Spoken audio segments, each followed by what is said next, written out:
আসসালামু আলাইকুম, কেমন আছেন সবাই? আশা করছি সবাই অনেক ভালো আছেন। আলহামদুলিল্লাহ আমরাও অনেক ভালো আছি। তো এখন রাতের বেলা 8:30 বাজে। আজকে আমার বোন আসছে আমাদের বাড়িতে। ও তো হচ্ছে শ্বশুর বাড়িতে ছিল, তো আজকে ফোন করছিলাম এই জন্য আসছে। ভাপা পিঠা আমাদের অনেকবার খাওয়া হয়েছে, তো আজকে আবার ভাপা পিঠা বানাবো। আব্বা সন্ধ্যাবেলা যে আটা কুটে নিয়ে এসছে কল থেকে, মেশিন থেকে। তো কাঁচা আটার ভাপা পিঠা খাইতে কিন্তু বেশি মজা লাগে। আমরা তো ভাপা পিঠা বলি না, ভাগা বলি আর কি। তো আজকে বানাবো আবার, যেহেতু আমার বোন আসছে আর আমার আব্বাও আছে, আমরা সবাই আছি, তো সবাই মিলে বানায় খাবো। তো সেই জন্য আমার মা সব কিছু রেডি করে নিছে ভাগা পিঠা বানানোর জন্য। তো আপনারা পুরো ভিডিওটি দেখতে থাকুন কিভাবে আমার মা ভাপা ভাপা পিঠা বা ভাগা পিঠা বানায়। আশা করি আপনাদের ভিডিওটি ভালো লাগবে। তো সব কিছু এখানে রেডি করে নিছে আমার মা। আজকে কাঁচা আটাগুলো আমার আব্বা কুটে নিয়ে আসছে মেশিন থেকে। আর ভিজা আটার ভাপা পিঠা খেতে খুবই ভালো লাগে। আমার সন্ধ্যাবেলা আমার বোন আসলো, তো ভাবলাম যে সন্ধ্যাবেলা গরম গরম একটু ভাপা পিঠা উঠে একটা করে সবাই খাই। তো এখানে লবণ আর পানি মিশাল করে নিছে, লবণ দিয়ে পানিটা গোলায় নিছে, নিয়ে এখন আটাটা মাখা নিবে। ভাপা পিঠা তো সবাই বানাতে জানে কম বেশি, কারণ এটাতে কোনো কষ্ট নেই, খুবই সাধারণ একটা পিঠা। তবে বছরে তো একবারই খাওয়া হয় শীতের সময়, সব সময় তো এই পিঠাটা খাওয়া যায় না। আর সঙ্গে যদি খেজুরের গুড় থাকে তাহলে তো লালি গুড় থাকলে আর কোনো কথাই নেই, আরও বেশি মজা লাগে। তো প্রথমে আটাটা মাখায় নিক ভালোভাবে। পরিমাণ মতো পানি দিতে হবে, অতিরিক্ত বেশি পানি দিলে আবার দানা মোটা হয়ে যাবে, আর কম পানি হইলে আবার হচ্ছে ঝরঝরে হয়ে যাবে, মানে খসে যায় আর কি।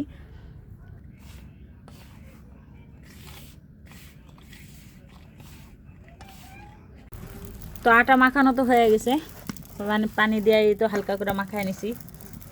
আর এইখানে নিয়ে নিছে, এটার নাম চালুন, আমাদের এলাকায় চালুন বলে পরিচিত। সবার বাড়িতেই থাকে এগুলো, কাজ কাম করার জন্য রাখে। তো এই চালুনটাতেই আমরা ভাপা পিঠা যখনই বানাই তখনই চালি, কারণ এটাতে চালতে ভালো হয়। আমার মা নিচে একটা গামলা খোড়া নিয়ে নিছে, আর তার উপর চালুনটা নিয়ে এই যে চালা নিচ্ছে আটাগুলো। সব প্লাস্টিকের ডালাতেও হয়, তবে এইটাতে বাঁশের, তো যেহেতু বাঁশের এই জন্য বেশি ভালো হয়, তাড়াতাড়ি হয় আর কি। তো এই চালুনে এখন সবগুলো আটা সুন্দর করে চালা নিবে।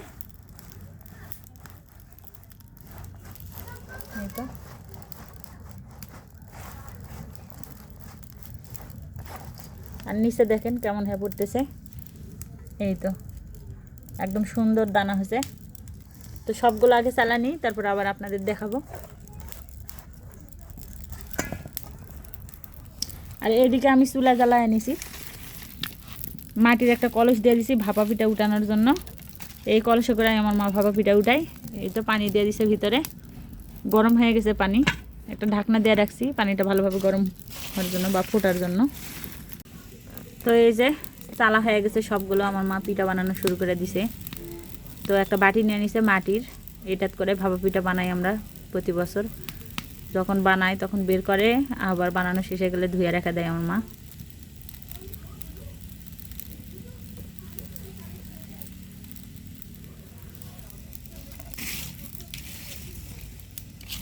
আর এইখানে একটা দিয়ে দিছে আগেই কলসিতে, দেন পানি এই যে ফুটতেছে ভিতরে। আর এখানে এই তো পিঠা, মাশাআল্লাহ অনেক সুন্দর হয়েছে। দেখেন তো কত সুন্দর লাগতেছে দেখতে, একদম একটু কোনাকানিও ভাঙে নেই। তো এই যে আমার মা এইভাবে খোড়াটা আবার সুন্দর করে কাপড় দিয়ে মোড়ায় আনিছে।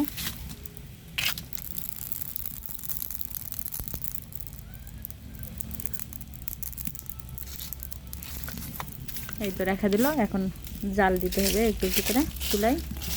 তো আমাদের পিঠা বানানো শেষ, আর বেশি নাই, আর একটা মাত্র আছে। এদিকে বানাতে হবে আর ভাপা পিঠা এদিকে খাইতে হবে, একদিক দিয়ে বানানো আর একদিকে খাওয়া, কারণ ঠান্ডা হয়ে গেলে ভালো লাগবে না। তো এইখানে একদম খাঁটি খেজুরের লালির গুড় নিয়ে আসছি আমরা। এই তো এত সুন্দর ঘ্রাণ আর গন্ধ, এই গরম গরম ভাপা পিঠা ধুমা উঠতেছে। এই পাশে একটু পড়ে গেছে, গরম গরম ভাপা পিঠা আর হচ্ছে খেজুরের গুড় বানানো শেষ, খাওয়া দাওয়া করা লাগবে। তো আজকের ভাপা পিঠাগুলো কেমন হয়েছে দেখতে, আর আপনারা কে কে খেতে পছন্দ করেন অবশ্যই কমেন্ট করে সবাই জানাবেন। তো এইখানে খাওয়ার জন্য আমি একটা পিঠার গুড় নিয়ে নিছি খেজুরের, একটু খায়া দেখি কেমন হয়েছে। একদম গরম গরম ভাপা পিঠা ধোঁয়া উঠতেছে।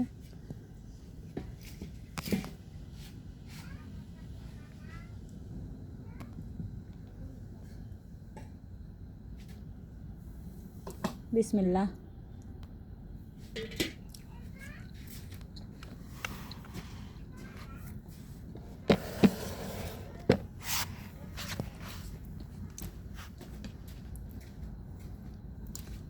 কি বলবো, এটা মানে যারা পছন্দ করে তাদের আফসোস হবে যে এত সুন্দর পিঠা মিস করবে, এত সুন্দর লাগতেছে খাইতে।